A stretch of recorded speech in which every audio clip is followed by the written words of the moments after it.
কি গো পল্টুদা, এই সাত সকালে কোথায় যাচ্ছ? আর বলিস না বাড়া, ওইদিকে কেলো হয়ে গেছে। কেলো হয়ে গেছে মানে কি হয়েছে? আরে লেওরা ফুটোর বাবার পিছনে কিসে যেন কামড়ে দিয়েছে। সে কি রক্তারক্তি কাণ্ড বাড়া জানিস না। এই মেরেছে? কি বলছো? ফুটো জানে এসব? না রে, ওই বাঞ্চোদা আমার মামা বাড়িতে বেড়াতে গেছে। এই কেলো করেছে? চলো চলো গিয়ে দেখে আসি কি অবস্থা। হ্যাঁ হ্যাঁ চল।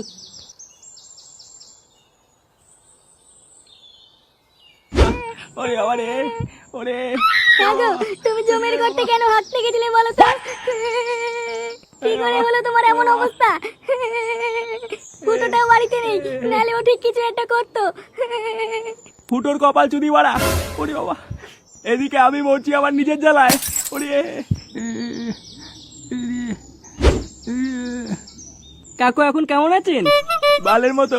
ও বাবা, ওরে বাবা, গুরু বাড়ি দেখতে পাচ্ছিস না বাড়া কেমন আছি? ও বাবা, উড়ি উড়ি। এইসব কি করে হলো কাকু?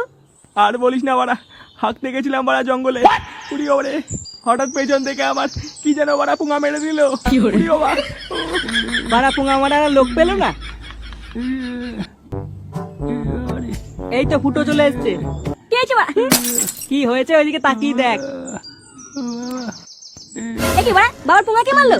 আরে কেউ পুঙা মারেনি, কাকু রাত্রেবেলা জঙ্গলে হাঁটতে গেছিল, পেছন থেকে কিসে যেন কামড়ে দিয়েছে। নে বাড়া, কিসে কামড়ালো? যতদূর মনে হচ্ছে শিয়ালে করেছে এই কাজ। কি বললি বাড়া, শিয়াল করেছে? শিয়ালের পোদ মেরে দেবো বাড়া, আমার বাবার গাড়ি কামড় মারা। হ্যাঁ রে, গ্রামে কদিন ধরে শিয়ালের খুব উৎপাত হয়েছে। আচ্ছা পল্টুদা, শিয়ালগুলোর গাড় মেরে দিলে কেমন হয়? পাগল হলি?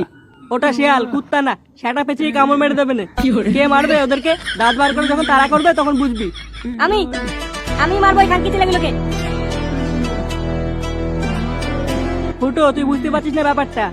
আমার বাবার গাড়ির প্রতিটা রক্তবিন্দুর প্রতিশোধ নেবো আমি। তোরা যদি কেউ যাস আমার সাথে, তাহলে চলে আসিস রাত্রেবেলা। আর শিয়ালে সেটা আমি চিনে দেবো। এই গার মেরেছে,